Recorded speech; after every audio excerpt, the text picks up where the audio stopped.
Hello, everyone, and welcome back to another episode of the Crag Chat Climbing Podcast.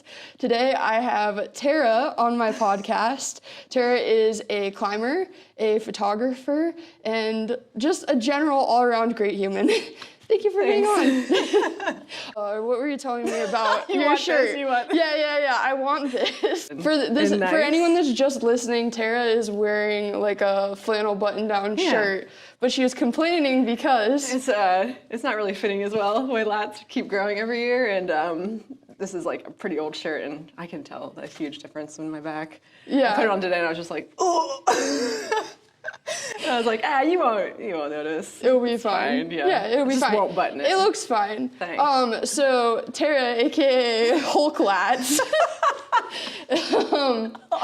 How did you start climbing? Why are you like? Where is the journey of your lats beginning? Where did the lats begin? Where do the lats begin?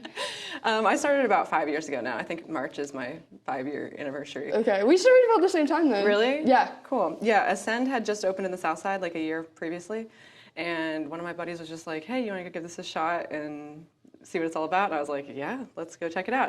The very first day I was there, I was like, "Oh, I love this. This is so fun." And I think it was probably like 2 or 3 times before I bought shoes and was all in. And I haven't really taken a break since. I just kind of started going and continued on. And then I just like met people at the gym and stuff, and they taught me how to go outside, and it's just kind of rolled through the normal progression of climbing. But how long did you climb inside before you went outside? And if you had to choose just one, if you had to just choose one, you can never outdoor climb or never indoor climb again, which would you choose? Oh, that's easy. I would definitely only outdoor climb. You would choose only outdoor? Oh, yeah. Would you? So, okay. I've thought about this question a while. Okay. If I really genuinely, what makes my heart happiest, I'd choose outdoor. Mm-hmm. But realistically, what works with my schedule and like, I just want the most climbing in general. Yeah. I probably would have to choose indoor, which like makes my heart so sad. That's a good point, though. If I got to the point where like I was working remotely, and could live somewhere. Accessible. It would suck if I had chose indoor. Yeah. You like live next to this beautiful crag, and you're like, I have to go to the gym, like, guys. Oh, that genie really had bad timing. That genie.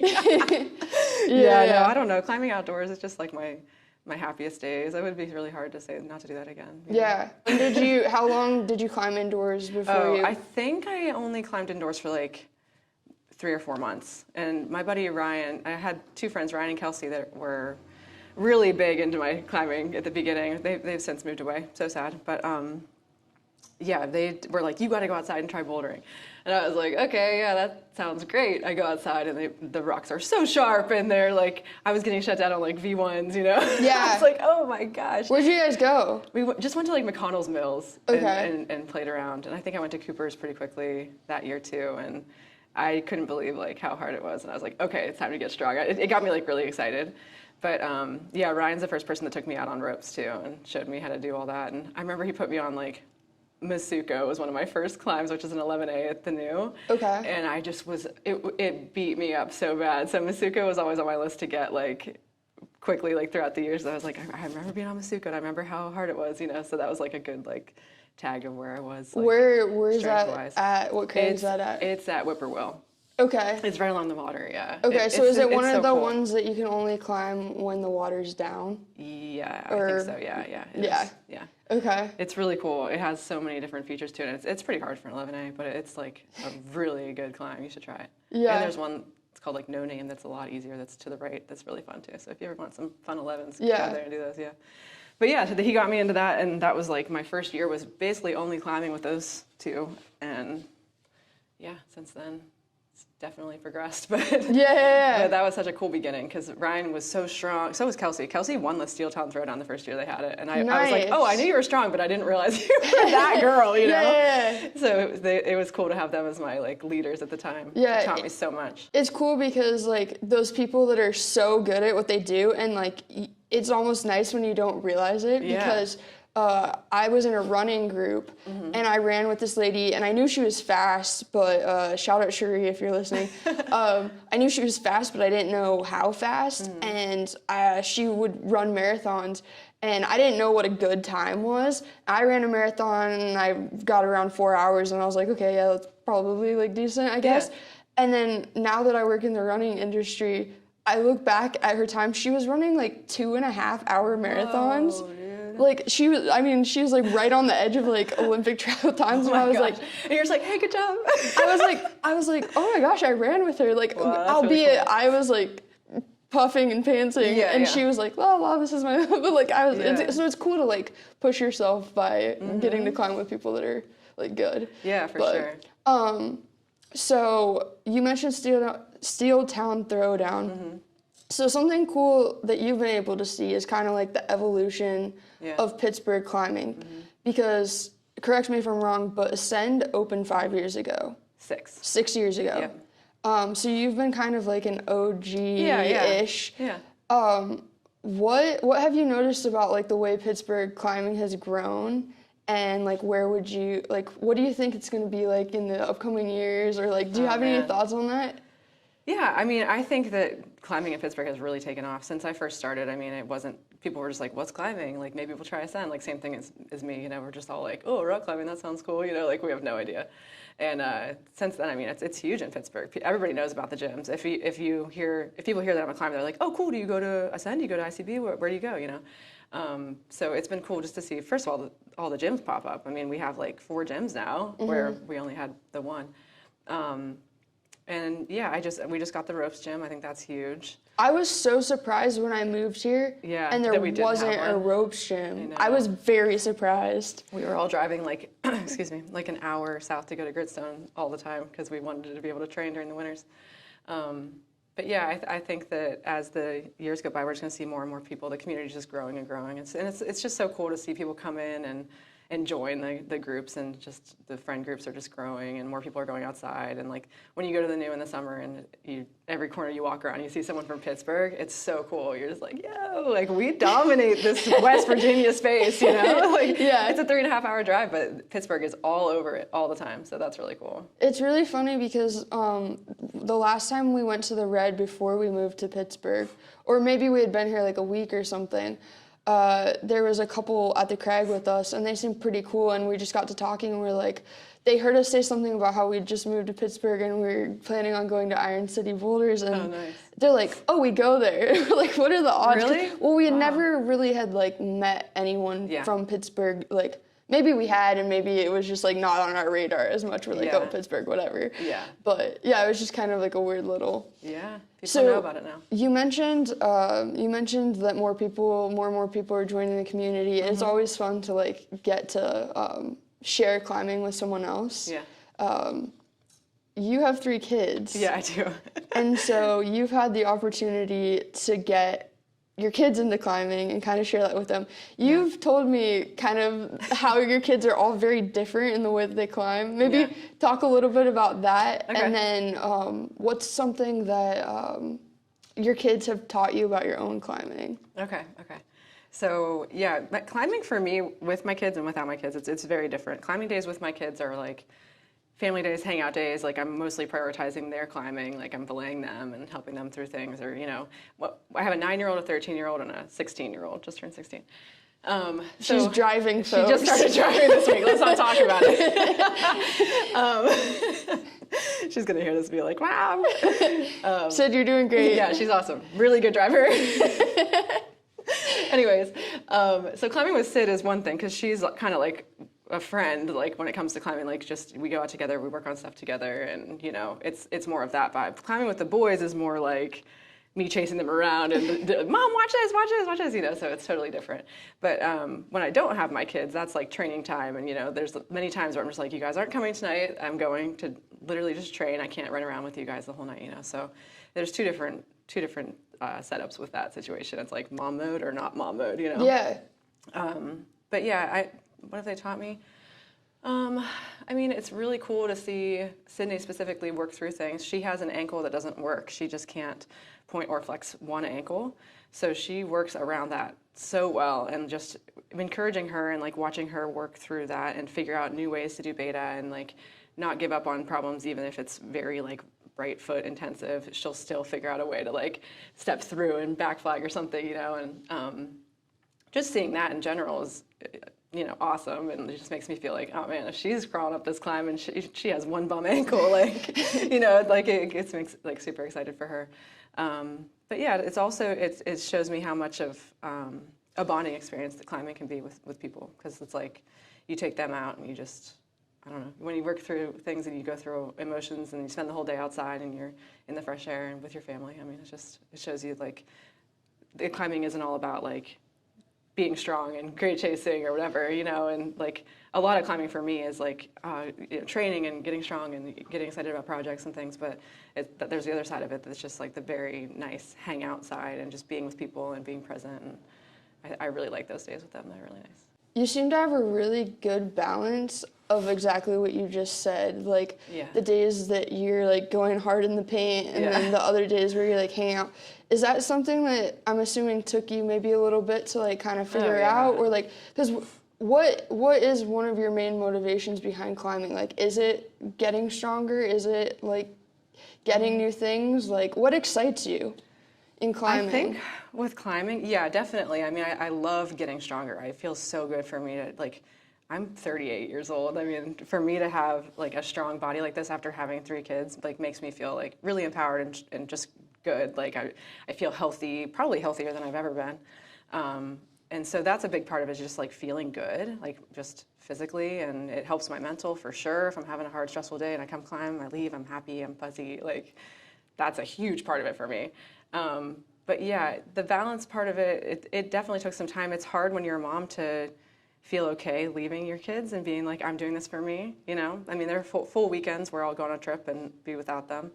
But I feel like it makes me such a better mom when I get home, like, and everyone agrees. I mean, my kids feel the exact same way. Like, I come home, they're just like, yeah, mom's home, and she's in a great mood. Yeah. Now they're we're like, can I do a sleepover right now? Yeah, because like, you're sure. gonna say, yeah, sure. Yeah, have all your friends over. Let's Candy party. for dinner? Oh my gosh, yeah. Yeah, but when they were younger and I didn't climb and I didn't really have much going on for myself, I was definitely like different mentally and just not as happy of a person, and I felt like not bitter towards them, but like it's hard when you're home nonstop with young kids and you don't have a lot of socialization, you don't have a lot of adult time, you know? Yeah. So this has been huge for me, especially socially, because like the gym nights are also my social nights. I mean, I hang out with people and have conversations with people the whole time I'm training.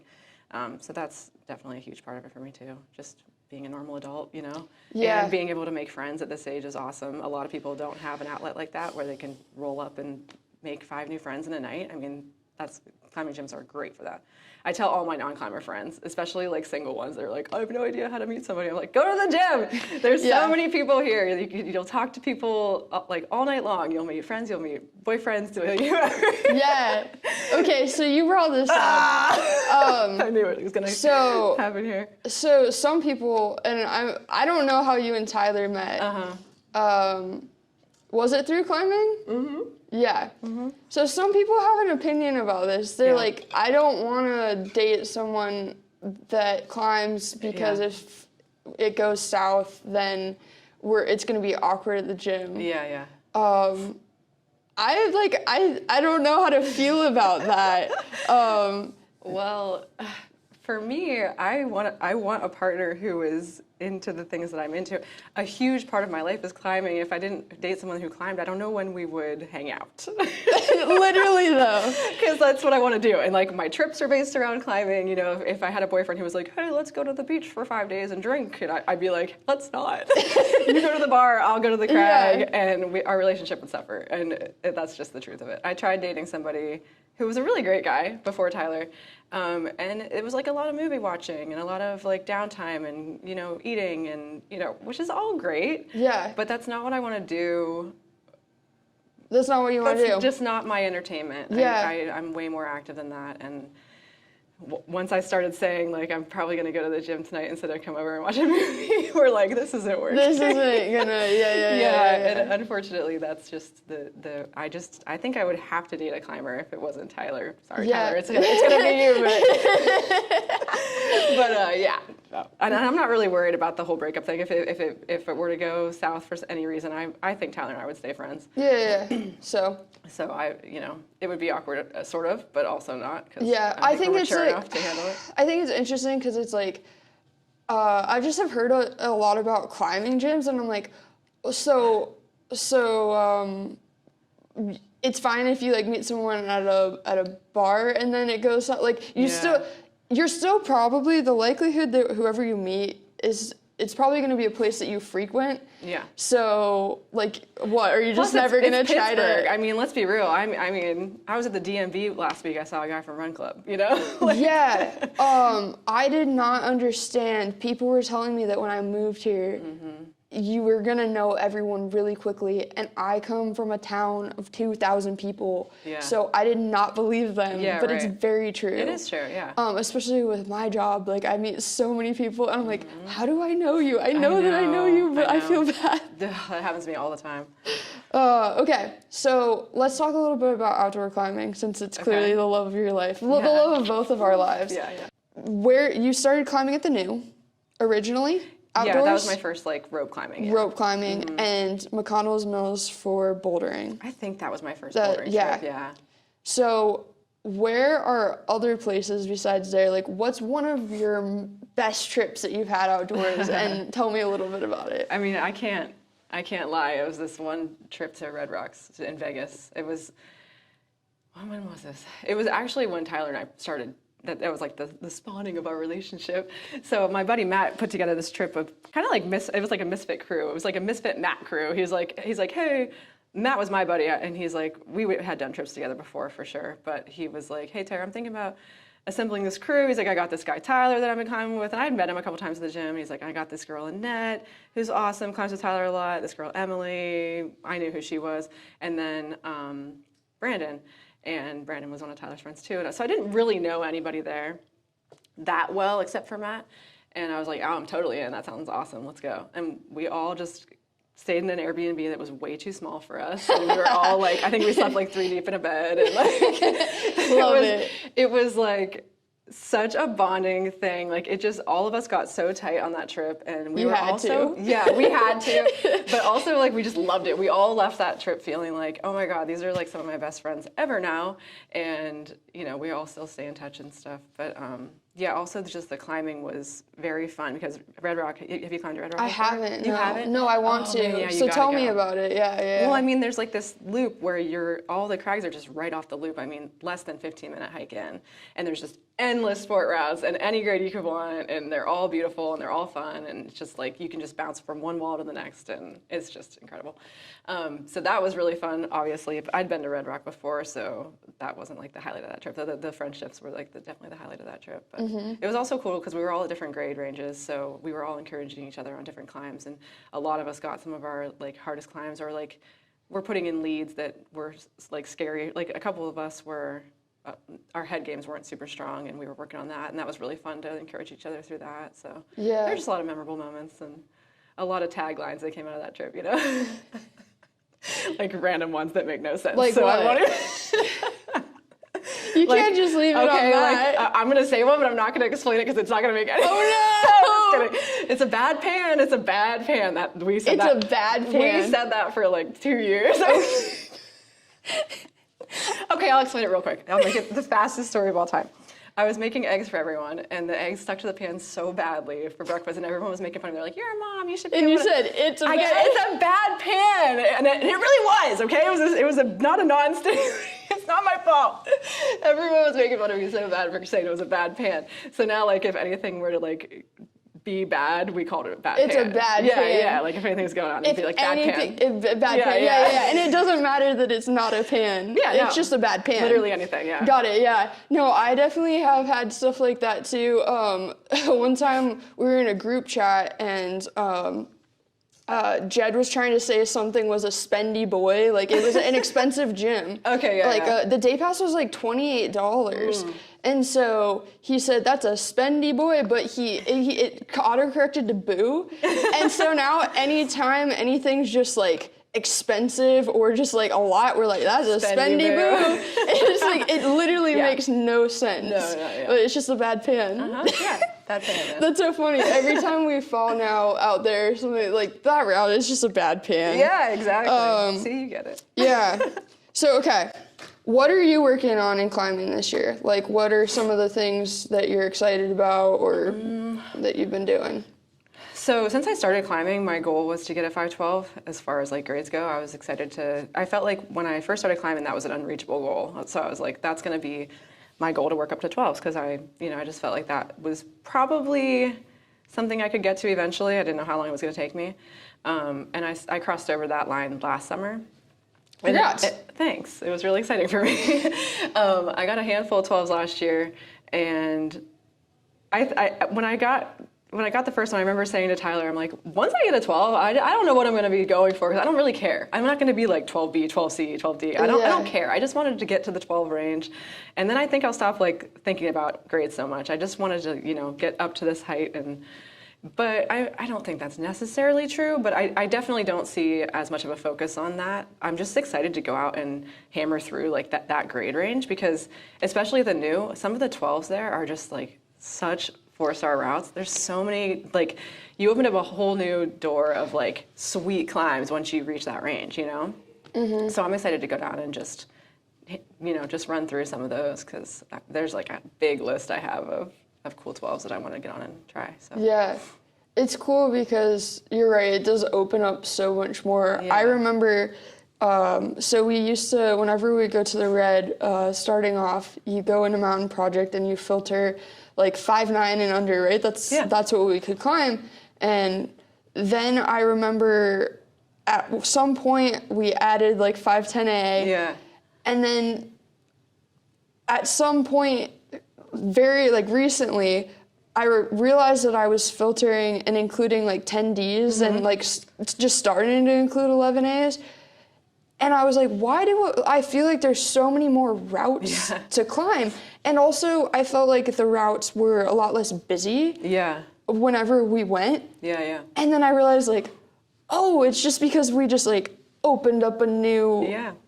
we unlocked a new level. Exactly, yeah. And so I was like, oh, that's cool. Yeah, I love it. Yeah, that's cool. So you're a photographer. Yes. That's your full-time job. Yeah, mostly weddings. Very different from climbing, but yeah. So how did you get into that? And tell people about what you'd like to do with it in the future, like photography in the future. I got into photography. I was an elementary school teacher before I started photography, and I started having kids, and I was taking photos of them, and I think I was telling you this story when we went to lunch. I got a decent camera when I was taking pictures of Sydney, and they were coming out really cute. And some of my friends were like, "Oh, I like your like natural, like not posed." Back when I started like 13 years ago, you took your kids to Penny's and you did portraits in their studios. Like I mean, that shows my age like hugely, but but the like natural like lifestyle type photo shoots weren't huge yet. And now they're like obviously what everyone does. But people started like calling me and be like, will you come over and take pictures of my kids? Like, I really like your photos that you've been putting up on MySpace or Facebook, whatever it was. On MySpace? Probably MySpace.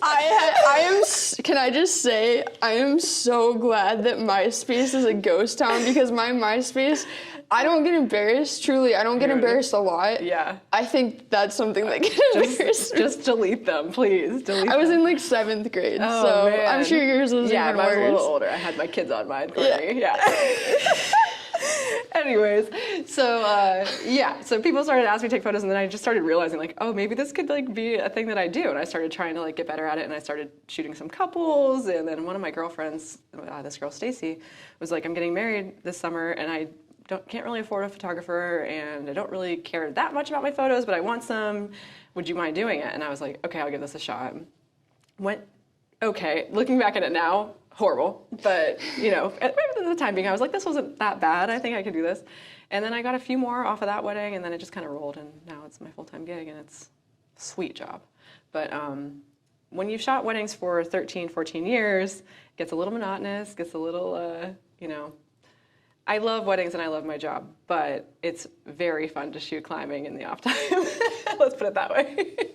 Yeah. So I would love for climbing to become a bigger part of my career, climbing photography to become a bigger part of my career, but that's slow moving, and with having the kids, travel for me is harder, so I can't just like jump onto some group of people that like travels around and does this full time. I definitely can't do that yet.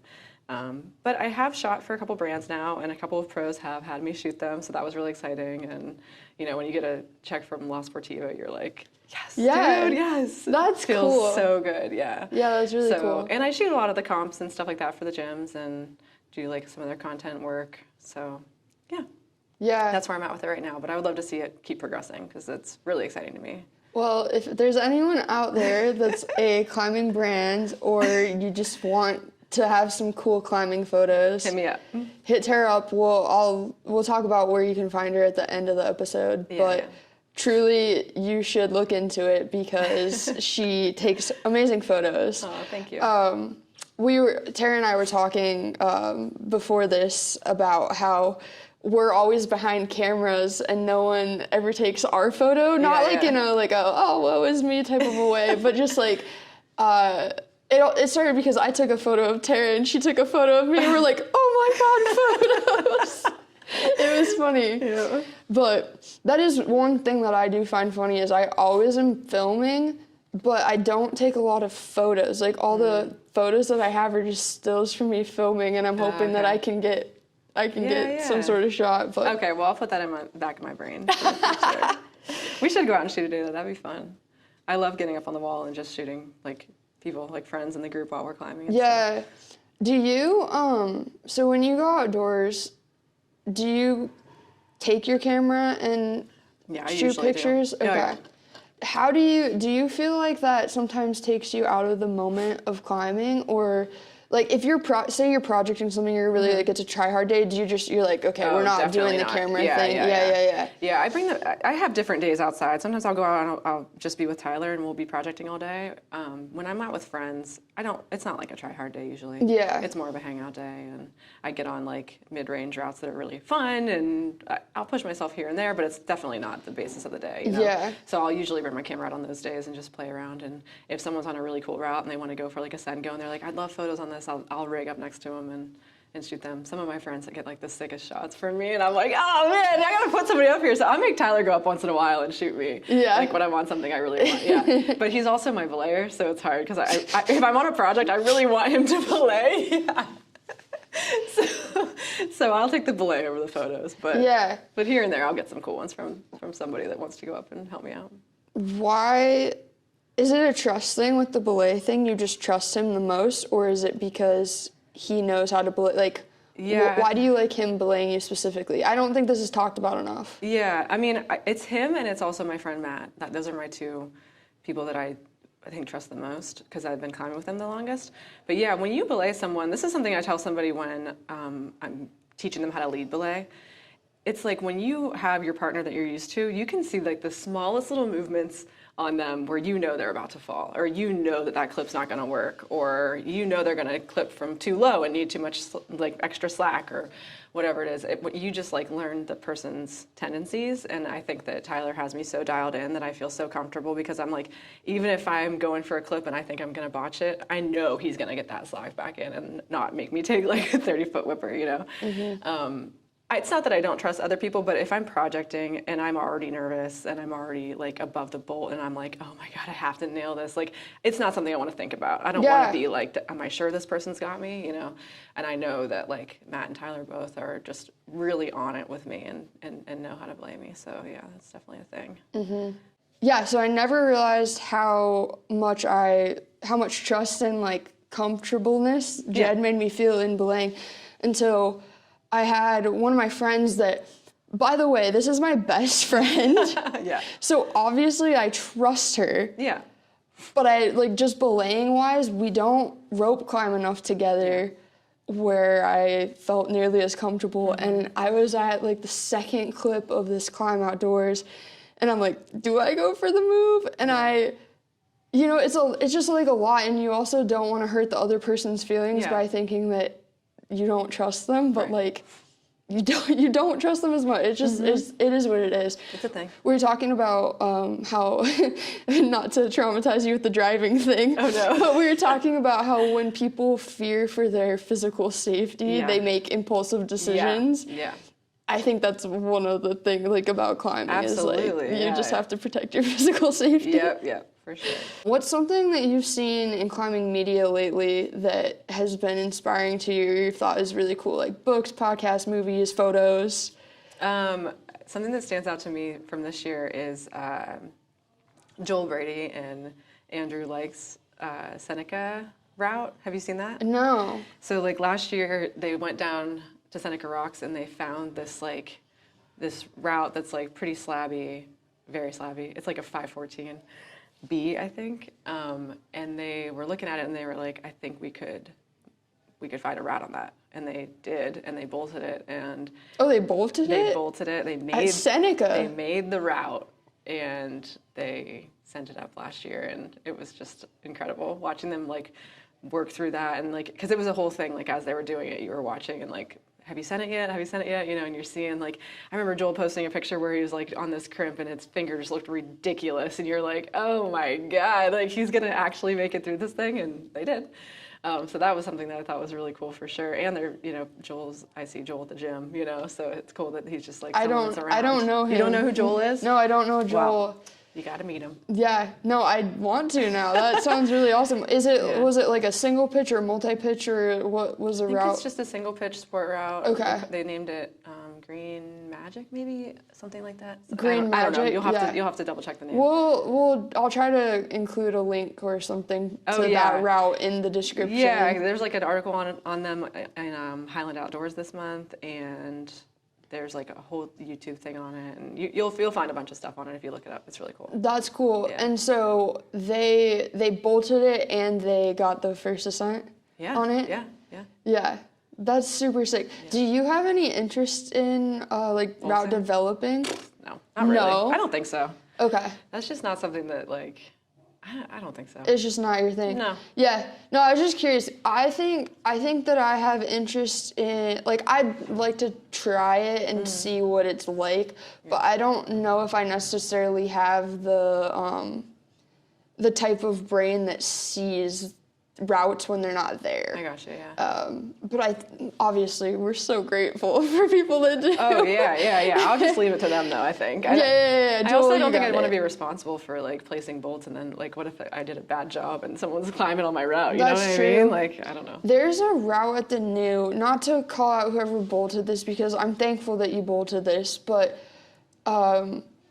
it's called Mystery Keyhole or something like that. It's a 5'9", but there's a section where it's like under a roof and then you have to go up through a chimney type thing. And the bolting I think whoever bolted it must have had long arms because the bolt is just like about a foot and a half far to the right. Yeah. And I'm like, you could have just bumped it in a little bit. And the scary part is like, if you're trying to clip and you don't get it, you have so much slack, and because you're so far out to the right, you're swinging. I know what route you're talking about. Do you? Yes, I got in there and I was like, I don't like this. Like, I just don't feel comfortable. Yeah. Did you manage to like get up through the chimney part of it? I did, yeah, but I remember not liking it. I remember the whole time I was doing it, it like put me in a bad mood, honestly. I came to, because Tyler was like, you should get on, it's really cool, this chimney, blah, blah, blah. And I was like, okay. I got up there, I remember like cussing him out in the I'm like, what are you talking about? This is a good route. Like, this is awful. I'm like uncomfortable. It's not even like that hard. I'm just like in a weird position. I can't reach things like you said. And I'm like, I just want out of this. That makes me feel so much better because my first trip to the new, I tried that route, got super spooked, didn't manage to get it, and was like, that's just what it is.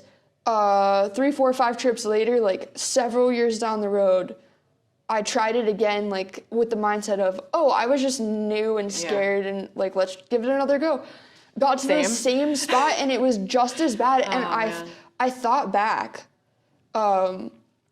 And I was like, I can't believe that I wasn't more spooked the first time that I tried it, because I felt like I was like just the same level of scared. But maybe it's such a high level of like, this is scary that it's just like, it doesn't matter how good you are, you're just gonna feel like crap in there. I don't know. I'm with you on that one. Yeah, that's not. I didn't want to do that one ever again. It was. It's one of those where you come down and you go never again routes, like that segment over there. But you know what's annoying is that I want to try it again. Do you? Yes and no, because I think for me it's one of those things where like I just want to overcome the fear part of it. Yeah. It's not even necessarily that route. I don't think that's definitely in my top 5 routes that I've been the most scared on ever.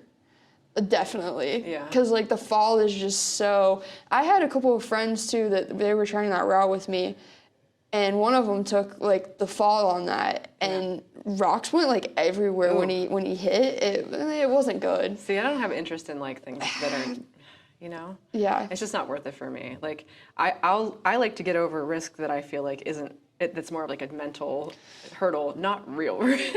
You know what I mean? No. Like if there's like a ledgy climb and I'm like, oh, if I botch that clip, I'm gonna hit that ledge, and I feel super nervous about it. I'm like, just put me down. I'm not gonna risk that. Have you climbed House of Cards It's at the New. I don't think so.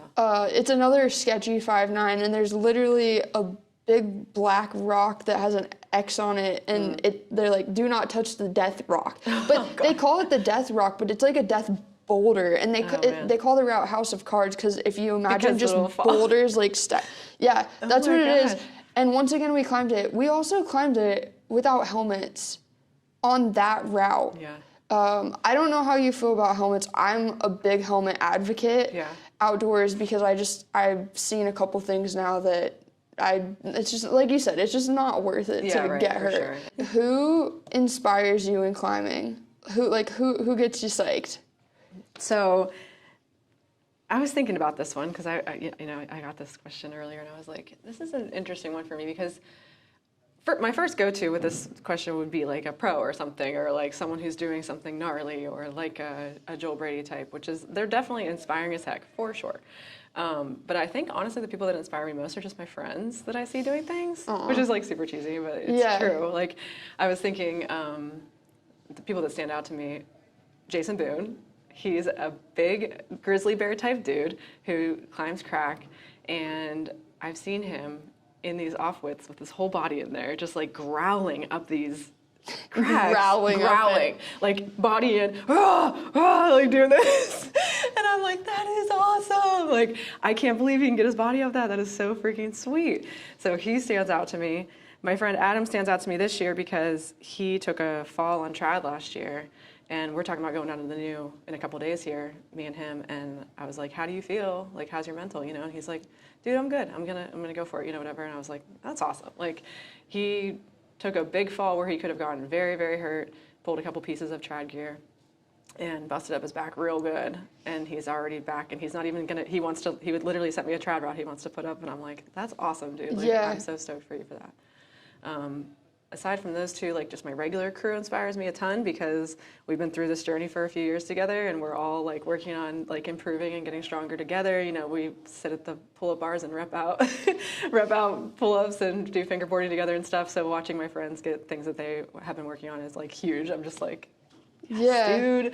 I get so stoked for people, and you know, we literally happy cry for each other sometimes, like while we're on projects and things, and that's just huge, you know. It's so cool. Like, I echo your sentiment about, like, it's very cool to watch pro climbers, and I think that, like, if you got to climb with them regularly, you would feel just for sure, like, yeah. But yeah, just supporting people and seeing how hard they try. Mm-hmm. You know, I think that's the cool thing about climbing is, like, it's hard for everyone because even if you like.